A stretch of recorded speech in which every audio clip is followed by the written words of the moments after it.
Hello കൂട്ടുകാരെ, എൻ്റെ സ്നേഹം നിറഞ്ഞ കൊച്ചു കൂട്ടുകാർക്കായി ഞാൻ കാത്തിരിക്കുകയായിരുന്നു.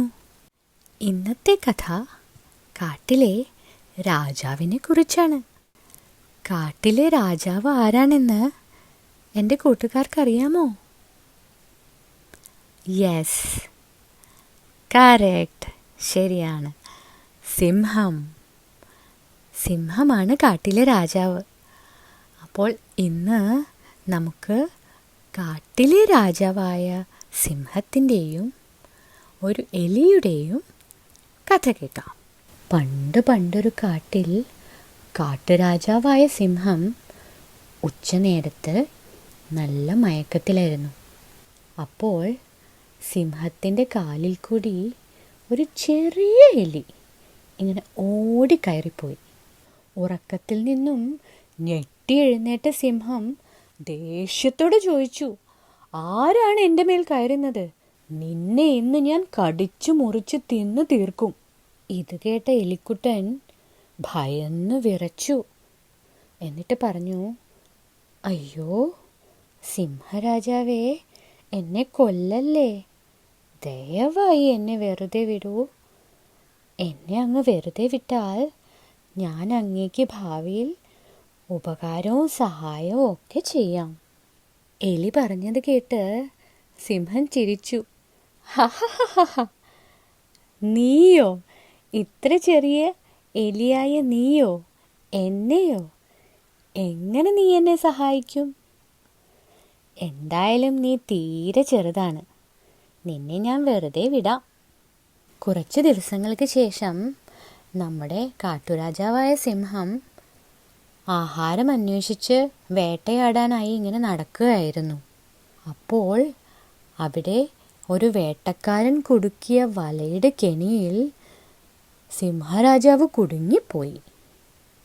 പാവം, അതിൽ കിടന്ന് കുറേ ശക്തിയായി തിരിഞ്ഞും മറിഞ്ഞും കീറാനും വലിക്കാനും ഒക്കെ ശ്രമിച്ചിട്ടും ഒന്നും നടന്നില്ല.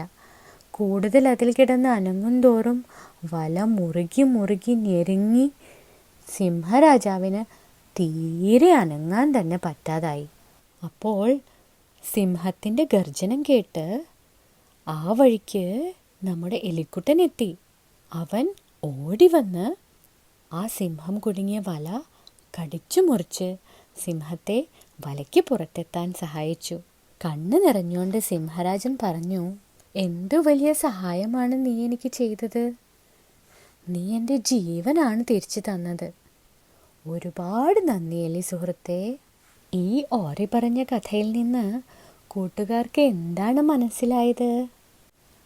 സ്നേഹവും കരുണയും വളരെ വലിയ ശക്തികളാണ്.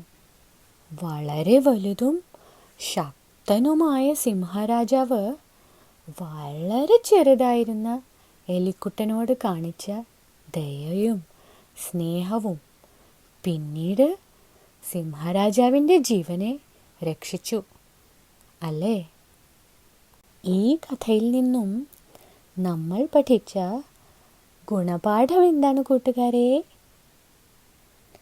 നമ്മൾ നിസ്സാരമായി തള്ളിക്കളയുന്ന ആളുകൾ വരെ പലപ്പോഴും നമ്മൾക്ക് ഭാവിയിൽ ഉപകാരവും സഹായവും ചെയ്യാൻ കഴിവുള്ളവരായിരിക്കും.